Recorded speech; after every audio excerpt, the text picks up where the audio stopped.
थोड़ी देर बाद एक पुलिस ऑफिसर भी मेरे पास आया था। राम अवतार कह रहा था। इसने बताया था कि वो जिस किसान की बैलगाड़ी में छुपकर कोटपुतली के नवाई इलाके से फरार हुए थे, इसे गिरफ्तार कर लिया गया है। इन दोनों आतंकवादियों को कथीन में इकट्ठे देखा गया है, एक मर्द और एक नारी। इसके बाद वो दोनों शायद अलग अलग सफ़र करते रहे। पुलिस ऑफिसर के कहने के मुताबिक हो सकता है वो दोनों हनुमानगढ़ पहुंच चुके हों। यहाँ से बाहर जाने वाले तमाम रास्तों की पुलिस ने नाकाबंदी कर दी है। रेलवे स्टेशन पर भी पहरा बिठा दिया गया है। पुलिस का ख्याल है कि शायद वो लोग किसी मंदिर में पनाह लेने की कोशिश करें, इसलिए तमाम छोटे बड़े मंदिरों को भी खबरदार कर दिया गया है। वो चंद लम्हों को खामोश हुआ, फिर बात जारी रखते हुए कहने लगा, हमें जैसे ही पता चला कि तुम दो अजनबियों को अपने घर ले आई हो तो हम फ़ौरन यहाँ चले आए ताकि तुम्हें इन आतंकवादियों के बारे में खबरदार कर दिया जाए। बड़ी मेहरबानी महाराज, कस्तूरी बोली। आप तो मेहमान हैं जो अपनी दासी का भी इतना ख्याल रखते हैं। तुम्हारा ख्याल हम नहीं रखेंगे तो और कौन रखेगा, राम अवतार ने कहते हुए इसने अपने बाजू से पकड़कर इसे अपनी तरफ खींच लिया। कस्तूरी ने साड़ी का पल्लू इस तरह लपेट रखा था, इसका सीना और गले का वो हिस्सा भी छुप गया था जहाँ खराशी लगी थी। इसके चेहरे पर भी अगरचे 2-3 खराशी थी, लेकिन राम अवतार ने शायद इस पर तवज्जो नहीं दी। लेकिन इसने कस्तूरी को बाजू से पकड़कर अपनी तरफ खींचा तो साड़ी का पल्लू इसके हाथ से छूट गया। इसका सीना बरहना हो गया। ये क्या हुआ? राम अवतार खराशे देखकर चौंक सका। तुम्हारे शरीर पर ये खराशे कैसी हैं? दयाल शंकर महाराज, कस्तूरी बोली। आप जानते हैं दयाल शंकर मुझ पर बुरी निगाह रखता है। मैंने मेहमानों के लिए भोजन लाने को कहा था तो इसने मौका पाकर मुझे दबोच लिया। मैं बड़ी मुश्किल से अपने आप को बचा सकी थी। कहाँ है दयाल शंकर? राम अवतार की आंखें कुछ और सुर्ख हो गईं। वो मेहमानों के साथ गया है महाराज, इन्हें स्टेशन पर छोड़ने के लिए, कस्तूरी ने जवाब दिया। इसे आने दो, हम इसकी खाल उधेड़ देंगे, राम अवतार ने कहा और कस्तूरी को पकड़कर अपनी तरफ खींच लिया। इस वक्त नहीं महाराज, मेरा जी अच्छा नहीं, कस्तूरी ने मुज़ाहमत करते हुए कहा।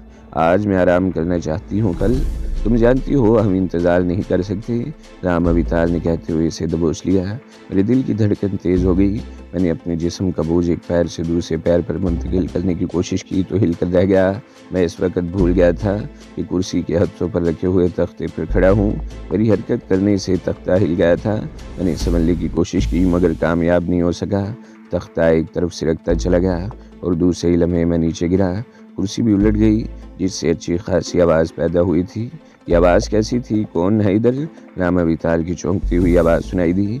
मदम सादे अपनी जगह पर बैठा रहा। समुद्रा भी सांस रोके दीवार के साथ चिपकी खड़ी रही। बिल्ली होगी महाराज, कस्तूरी की आवाज़ सुनाई दी। इस कमरे में खाने के खाली बर्तन रखे हुए हैं, कोई बिल्ली घुस गई होगी कमरे में। आप चिंता न करें, आए यहाँ मुसहरी पर बैठ जाएं। चंद सेकंड्स पहले कस्तूरी राम अवतार से पीछा छुड़ाना चाहती थी और अब इसे मुसहरी पर बैठने की दावत दे रही थी। बहुत ज़हीन थी वो। चंद मिनट गुजर गए, दूसरे कमरे से खुसर खुसर की आवाज़ें सुनाई देती रहीं। मैंने एक बार फिर तख्ता कुर्सी पर रखा और ऊपर खड़े होकर दूसरी तरफ झांकने लगा। मेरा दिमाग पग से उड़ गया। कस्तूरी रीछ के शिकंजे में थी। तकरीबन आधे घंटे बाद दूसरे कमरे का दरवाज़ा खुला और कस्तूरी की आवाज़ सुनाई दी। आप चिंता न करें महाराज, मैं इस बात का ख्याल रखूंगी और आइंदा किसी अजनबी को घर लेकर नहीं आऊँगी। राम अवतार ने कोई जवाब नहीं दिया। आंगन के पुख्ता फर्श पर खड़ाओं के घिसकने की आवाज़ सुनाई देती रही। फिर बाहर का दरवाज़ा खुलने और बंद होने की आवाज़ सुनाई दी और मेरे मुंह से गहरा सांस निकल गया। मैंने दरवाज़ा खोल दिया। कस्तूरी दरवाज़ा बंद करके तेज़ी से इस तरफ आ रही थी। इस दौरान समुद्रा भी कमरे से बाहर आ चुकी थी। इसका चेहरा वहशत ज़दा सा था। हम तीनों एक साथ ही कस्तूरी वाले कमरे में दाखिल हुए थे। कस्तूरी ने बिस्तर की चादर उठाकर एक तरफ फेंक दी और मुसहरी के मैट्रेस पर गिरकर गहरे गहरे सांस लेने लगी। मैंने मायने खेज निगाहों से समुद्रा की तरफ देखा और कुर्सी पर बैठ गया। इस सलामी को शुबा हो गया है, कस्तूरी उठते हुए बोली। इस लाश को ठिकाने लगाना होगा। क्या लाश को मंदिर के दरवाजे पर डाल दिया जाए? मैंने कहा। नहीं, कस्तूरी ने नफ़ी में सर हिलाया। बस्ती के पिछली तरफ एक गंदा नाला है, लाश को दूर लपेट कर नाले में फेंक दिया जाए। लेकिन अभी नहीं, हमें कुछ इंतज़ार करना पड़ेगा। लाश को ठिकाने लगाना कोई मसला नहीं था, लेकिन राम अवतार की बातों से मुझे कुछ और परेशानी हो गई थी। पुलिस को हनुमानगढ़ में हमारी मौजूदगी का शुबा था और शहर से बाहर जाने वाले तमाम रास्तों की नाकाबंदी कर दी गई थी। पुलिस को यह भी शुबा था कि हम किसी मंदिर में पनाह ले सकते हैं, इसलिए तमाम मंदिरों के पुरोहितों और पुजारियों को मुतनब्बा कर दिया गया था कि वो किसी भी मुश्तबा शख्स को देखें तो पुलिस को इतला दे दें। इसलिए आज से ये अच्छा ही हुआ था कि कस्तूरी से हमारी मुलाकात हो गई थी और वो मुझे अपने घर ले आई थी। समुद्रा को भी इसने मजबूरन बर्दाश्त कर लिया था। वो मुझे अपनी गर्ज से यहाँ लाई थी और मैंने बहुत वाज़ेह अल्फाज में इसे खबरदार कर दिया था कि अगर इसने समुद्रा के साथ कोई ज़्यादती करने की कोशिश की तो इसके हक़ में अच्छा नहीं होगा। कस्तूरी के यहाँ पनाह मिल जाना भी गनीमत थी। अगर इससे मुलाकात न होती तो हम हालात की संगीनी से बेखबर रहते और या तो रात गुजारने के लिए किसी सराय वगैरह का रुख करते या 11 बजे वाली ट्रेन पर सवार होने के लिए रेलवे स्टेशन पहुंच जाते। दोनों सूरतें हमारे लिए ख़तरनाक होती, लेकिन कस्तूरी ने अभी तक ये नहीं बताया था कि वो मुझसे क्या काम लेना चाहती थी। बकौल कस्तूरी कि वो इस काम के लिए किसी मुकामी आदमी से भी मदद ले सकती थी, मगर इसे अपने मुकामी लोगों पर भरोसा नहीं था। इसकी एक मिसाल तो मैंने देख ली थी। इसने दयाल शंकर को एतमाद में लेकर इससे मदद लेने की कोशिश की थी, मगर दयाल शंकर इसे ब्लैकमेल करके इससे खूबसूरत खिलौने की तरह खेलता रहा और इसने मेरे साथ मिलकर दयाल शंकर का कांटा ही निकाल दिया। लेकिन एक बात मेरी समझ में नहीं आ सकती थी, इसने मुझे पहचाना किस तरह था। मेरे मुखालिफिन में बेला वाहिद हस्ती थी जो मुझे पहचानती थी। मैंने हर उस शख्स को मौत के घाट उतार दिया था जो मुझे शनाख्त कर सकता था। मुझे याद नहीं आ रहा था कि दयाल शंकर कभी मेरे सामने आया हो और फिर ये मसला समुद्रा ने हल कर दिया। दयाल शंकर ने तुम्हें नहीं मुझे पहचान लिया था, वो कह रही थी। जब मैं माउंट आबू में अकालश्वार मंदिर में पंडित भैरू के पास थी तो दयाल शंकर भी वहाँ गया था और इसने बहुत जल्द पंडित भैरू का एतमाद हासिल कर लिया। वो जन्नमों को खामोश हुई, फिर बात जारी रखते हुए कहने लगी, इन्हीं दिनों तुम भी मंदिर में आ गए थे। तुम मंदिर के साथ वाले बंगले में थे। इसने तुम्हें तो नहीं देखा था, मगर इसे किसी तरह पता चल गया था कि पंडित भैरू ने मुझे और शिल्पा को अपने किसी ख़ास मेहमान की सेवा के लिए इस बंगले में भेज दिया है। वो जन्नमों को खामोश हुई, फिर बात जारी रखते हुए कहने लगी, जब नागराज के आदमियों ने मंदिर पर हमला किया तो दयाल शंकर इस वक्त मंदिर में मौजूद नहीं था। मैं और पंडित भैरू भी इस बंगले से फरार होकर शहर वाले बंगले में आ गए और इसके बाद की बात पूरे शहर में फैल गई कि हम पाकिस्तानी दहशतगर्द के साथ मिले हुए हैं और इसके साथ रोपोश हुए हैं। तुम्हारे साथ हमेशा एक औरत का जिक्र आता रहा है। बाद में इस औरत यानी रत्ना का नाम भी लिया जाने लगा था, लेकिन हर शख्स नहीं जानता था कि वो औरत कौन है। आम लोगों के लिए वो एक औरत थी और अब इसने मुझे यहाँ तुम्हारे साथ देखा तो वो समझ गया कि तुम वही दहशतगर्द हो जिसकी पुलिस को तलाश है और जो बहुत ही ख़तरनाक है। यही वजह है कि वो दहशत ज़दा सा होकर चीखता हुआ भाग निकला, मगर यही खौफ इसे खा गया। अगर वो हमें देखकर शनासाई जाहिर किए बगैर खामोशी से निकल जाता तो शायद इसके बजाय हमारी लाशें टंगी होती। बहरहाल मैंने इसके खामोश होने पर कहा, हम एक बड़ी मुसीबत से बच गए, लेकिन मेरे ख्याल में ये जगह हमारे लिए महफूज नहीं। जिस तरह राम अवतार मुँह उठाए यहाँ चला आया था, कोई और भी आ सकता था। लगता है कस्तूरी यहाँ के मर्दों में काफ़ी पॉपुलर है। मेरी इस बात पर कस्तूरी के होंठों पर खफीफ सी मुस्कुराहट आ गई और ये पॉपुलैरिटी मेरे लिए अजाब बनी हुई है। इसने गहरा सांस लेते हुए कहा, मुझे मुफ्त का माल समझा जाता है, जिसका जब दिल चाहता है मुँह उठाए चला आता है। लोग किसी की मजबूरियों को नहीं समझते। बाज़ तो मुझे डरा धमका कर अपना उल्लू सीधा कर लेते हैं और बाज़ मेरी कमज़ोरियों से फ़ायदा उठाते हैं। मैं समझता हूँ इसमें कुछ गलती तुम्हारी भी है। मैंने कहा, कुछ नहीं, बहुत ज़्यादा, कस्तूरी बोली। अगर मैं शुरू में कमज़ोरी न दिखाती और औरत बनकर डट जाती तो आज मुझे ऐसी सूरत हाल का सामना न करना पड़ता। यहाँ तो हम अपने आप को महफूज नहीं समझते क्या तुम्हारी नज़रों में? वो मेरी बात काटते हुए बोली, तुमने पहले भी ये बात कही थी और मैं इस सिलसिले में तुम्हें बताना चाहती हूँ। उठकर अलमारी के दराज में कुछ तलाश करने लगी, फिर चाबियों का एक गुच्छा निकाल कर दोबारा अपनी जगह पर बैठ गई।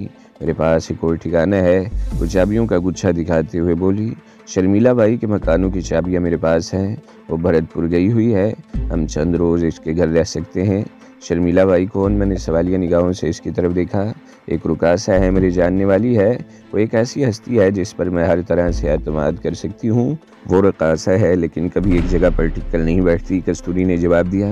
वो चूँकि यही पैदा हुई थी और यहीं पली बड़ी थी, इसलिए इसने हनुमानगढ़ से अपने कदम नहीं उखड़ने दिए। वो मुख्तलिफ शहरों में घूमती रहती है, कभी नाइट क्लबों में, कभी होटलों में और कभी इन होटलों में रक्स के प्रोग्राम करती है, लेकिन हर दूसरे तीसरे महीने चंद रोज़ के लिए यहाँ ज़रूर आती है। वो चंद लम्हों को खामोश हुई, फिर बात जारी रखते हुए कहने लगी, शर्मिला से मेरी दोस्ती बहुत पुरानी है। हम दोनों जब भी यहाँ होती हैं 2-4 दिन इकट्ठी ज़रूर रहती हैं। कभी मैं इसके घर और कभी वो मेरे घर। मेरे घर की चाबियाँ इसके घर में रहती हैं और इसके घर की चाबियाँ मेरे घर। इसने हाथ में पकड़ी हुई चाबियों का गुच्छा दिखाया। पहली मर्तबा जब मैं यहाँ आई थी तो मेरी इससे मुलाकात हुई थी। इन्हीं दिनों भरतपुर के एक नाइट क्लब से इसका 3 महीने का मुआहदा हुआ था। आजकल वहीं है। तकरीबन 1 महीना गुजर चुका है, मज़ीद 2 महीने वहीं रहेंगी। क्या इसका मकान भी किसी ऐसी ही कच्ची बस्ती में है? मैंने पूछा। नहीं, कस्तूरी मुस्कुरा दी। मैं ही दूसरों के तसल्लुत में रही हूँ। शर्मिला आज़ाद है। शर्मिला का मकान जद्दी पुश्ती है, जो अरसा पहले टूट फूट चुका है, लेकिन चंद महीने पहले शर्मिला ने बड़ी रकम खर्च करके इसे मुरम्मत करवाया है। जितनी रकम इसने इस मकान की मुरम्मत पर लगाई है, इतनी रकम में तो नया मकान बना सकती थी। हम आज ही रात इस मकान में मुंतकिल हो जाएंगे, लेकिन तुम्हारे जानने वालों को पता चल जाएगा कि तुम कहाँ रह रही हो। इस तरह क्या वो जगह भी हमारे लिए गैर महफूज नहीं हो जाएगी? मैंने कहा। सिर्फ 2-3 दिन, कस्तूरी बोली। इस दौरान तुम मेरा काम कर दोगे और तुम्हारे लिए भी खतरा किसी हद तक टल जाएगा। तुम दोनों अपने रास्ते पर चले जाना और मैं अपना ठिकाना तलाश कर लूँगी। तुम भी अभी तक वो काम नहीं बताया। मैंने सवालिया निगाहों से इसकी तरफ देखा। दयाल शंकर की लाश ठिकाने लगाने के बाद बताऊंगी, वो कहते हुए उठकर ड्रेसिंग टेबल के दराज में कुछ तलाश करने लगी।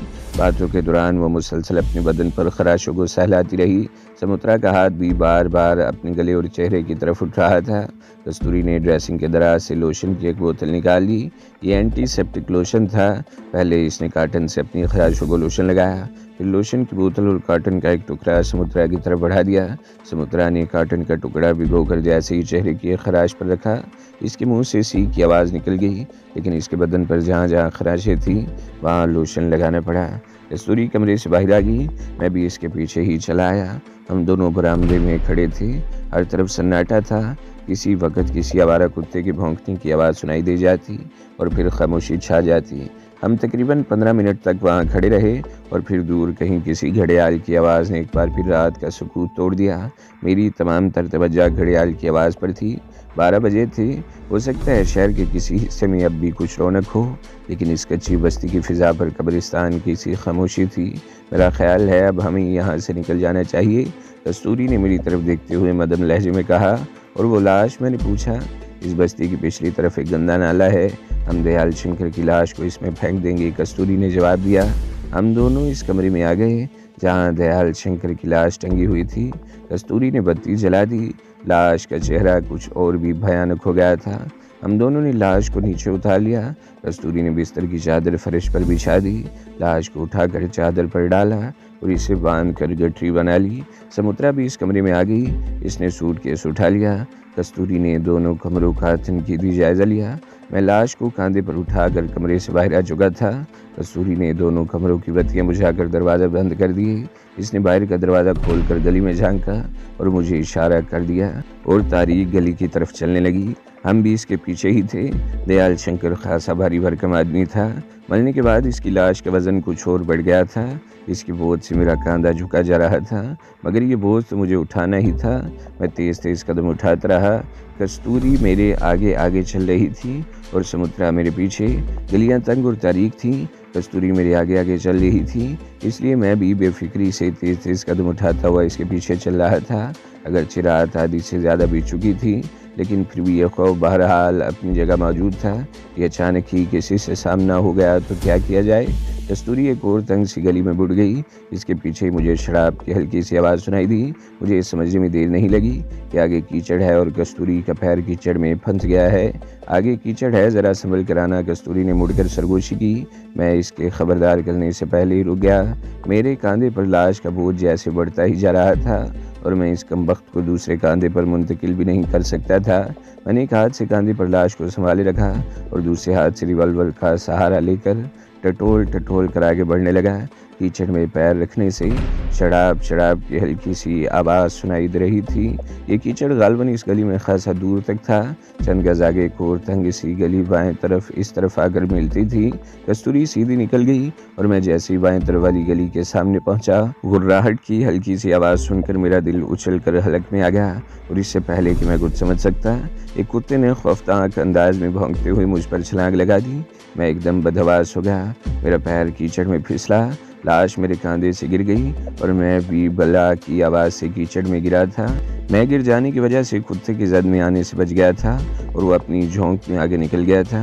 मेरे पीछे समुद्रा के मुंह से एक खौफनाक चीख निकली थी वो भी बदहवास होकर मुझसे टकरा कर गिर गई थी और चंद गज आगे जाकर वापस पलटा और भौंकता हुआ एक बार फिर हमलावर हुआ। इस मरतबा समुद्रा की साड़ी का पल्लू इसके मुंह में आ गया था। समुद्रा बुरी तरह चीख रही थी।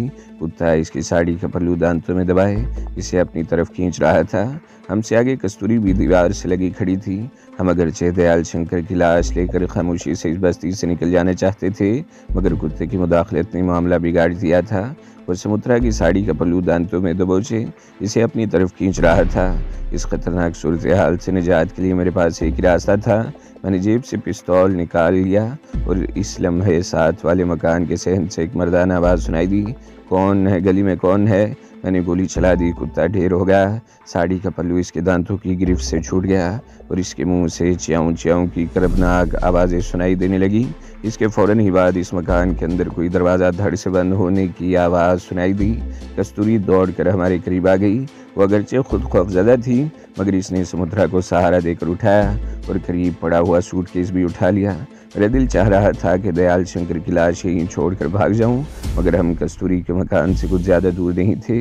लाश मिलने के बाद पंडित राम अवतार जैसे आदमियों के लिए इस लाश का कस्तूरी से ताल्लुक़ साबित करना ज़्यादा मुश्किल न होता और फिर हमारी मौजूदगी भी राज में नहीं रह सकती थी। इस लाश को तो ऐसी जगह ठिकाने लगाना चाहिए था जहाँ कम से कम 4 दिन तक इसका सुराग न मिल सके। ये गनीमत था कि कुर्बो जवार में कोई और कुत्ता नहीं था। ताहम दूर दूसरी गलियों में कुत्तों ने भौंकते हुए आसमान सर पर उठा लिया था। करीबी मकान से कुत्ते के भौंकने और समुद्रा की चीखों की आवाज़ सुनकर किसी ने सूरत हाल मालूम करने की कोशिश की थी, मगर फायर की आवाज़ सुनकर इसने भी कमरे में घुसकर दरवाज़ा धड़ से बंद कर लिया था और मेरा ख्याल था किसी और घर से भी कोई बाहर निकलने की हिम्मत नहीं करेगा। मैं अगरचे खासा बदहवास हो चुका था, लेकिन सूरत हाल की नज़ाकत का एहसास करते हुए मैंने नीचे झुककर बड़ी मुश्किल से कीचड़ में लुथड़ी हुई लाश वाला गट्ठर कांधे पर उठाया और समुद्रा और कस्तूरी के पीछे पीछे तेज तेज कदम उठाते हुए चलने लगा। इसके बाद हमें इस किस्म की किसी परेशानी का सामना नहीं करना पड़ा। हम चंद गलियों में चक्कर लगाने के बाद बस्ती की दूसरी तरफ निकल आए। गंदे नाले की बदबू से मेरा दिमाग फटने लगा। वो खासा नाला गहरा था, तकरीबन 100 फीट चौड़ा था। इसकी दूसरी तरफ काफ़ी दूर किसी मुहज़्ज़ब आबादी की रोशनियां दिखाई दे रही थीं। मैं कस्तूरी के पीछे चलता रहा। तकरीबन 20 गज चलने के बाद हम एक पुल पर पहुंच गए। नाले पर सड़क वाला पुल वहाँ से तकरीबन 200 गज दूर था। ये तंग सा आरजी पुल पैदल आमदोरफ्त के लिए बनाया गया। हम तेज़ तेज़ कदमों से इस पुल पर चलते रहे और वस्त में पहुंचकर रुक गए। यहाँ नाला ज़्यादा गहरा था और पानी के तेज़ बहाव की आवाज़ साफ सुनाई दे रही थी। मैंने रीलिंग पर झुककर अपना बोझ नीचे फेंक दिया। तकरीबन 15 फीट नीचे शराब की ज़ोरदार आवाज़ सुनाई दी और मेरे मुंह से बेख्तियार गहरा सांस निकल गया। मैं रीलिंग से टेक लगाए गहरे गहरे सांस लेने लगा। मेरा लिबास कीचड़ में लथपथ और जिस्म पसीने में शराबूर था। मैं कभी सोच भी नहीं सकता था कि इस किस्म की सूरत हाल से भी दो चार होना पड़ेगा। यहाँ अगरचे ठंड थी और तेज़ हवा चल रही थी, मगर नाले के पानी से उठने वाले ताफुन से मेरा दिमाग फटता जा रहा था। समुद्रा और कस्तूरी भी हाँफ रही थी। हम ज़्यादा देर वहाँ नहीं रुक सकते थे। 2 मिनट बाद हम पुल पर आगे की तरफ चलने लगे। मेरे जूतों में भी कीचड़ पानी भर गया था, जिससे चलने में उलझन और दुश्वारी पेश हो रही थी। समुद्रा नंगे पैर थी और जब कीचड़ में गिरी थी तो चप्पल कीचड़ में धंस गई थी। कुत्ते के हमले से वो इस कदर बदहवास और खौफज़दा हो गई थी कि चप्पल तलाश करने का होश भी नहीं आया था। पुल के दूसरी तरफ नाले के किनारे पर दूर दूर तक कूड़े के ढेर लगे हुए थे और इन ढेरों में कहीं कहीं से धुआं भी उठ रहा था। शहर का सफाई करने वाला अमला कूड़ा यहाँ ढेर करके इसमें आग लगा देता था और इस तरह यहाँ से उठने वाला धुआं पूरे शहर की फिजा को मुतासिर करता था। कूड़े के इन ढेरों से आगे गालबन खेल का मैदान था, जिसके दूसरी तरफ मकानों का सिलसिला शुरू हो जाता था। ये आबादी गुंजान नहीं थी, पुरानी तर्ज के मकान थे और हर मकान के साथ लंबा चौड़ा कंपाउंड था। इस तरह इन मकानों के बीच खासा फासला था। कस्तूरी एक गली में दाखिल होकर बाएं तरफ मुड़ गई। काफ़ी कुशादा गली थी जो ज़्यादा तवील साबित नहीं हुई। इसके इख्तिताम पर बहुत चौड़ी सड़क थी। इस सड़क पर सामने की तरफ हवेली नुमा पुरानी तर्ज के मकानात थे, जिनकी दीवारें खासी ऊंची थीं। किसी किसी गेट के अंदर काफ़ी दूर इमारत में कहीं रोशनी नजर आ जाती। कस्तूरी एक ऐसे मकान के सामने रुक गई जिसकी बाउंड्री वॉल 5-6 फीट से ज़्यादा नहीं थी। गेट भी पुरानी तर्ज का नहीं, बंगले की नई तर्ज का था। बाउंड्री वॉल की दूसरी तरफ लातादाद दरख्त थे और इन दरख्तों के पीछे वो इमारत तारीकी में डूबी हुई थी। गेट के सामने रुककर कस्तूरी ने चाबियों का गुच्छा निकाला और फिर एक चाबी मुंतखब करके ज़ैली दरवाज़ा खोलने लगी। हमारे अंदर दाखिल होने के बाद इसने गेट बंद कर दिया। तो दोस्तों, अगली किस्त सुनने के लिए हमारे चैनल को ज़रूर सब्सक्राइब करें, वीडियो को लाइक करें और बेल के आइकन पर भी क्लिक कर दें ताकि हर जो आने वाली वीडियोज़ हैं वो आपको सबसे पहले मिलती रहें।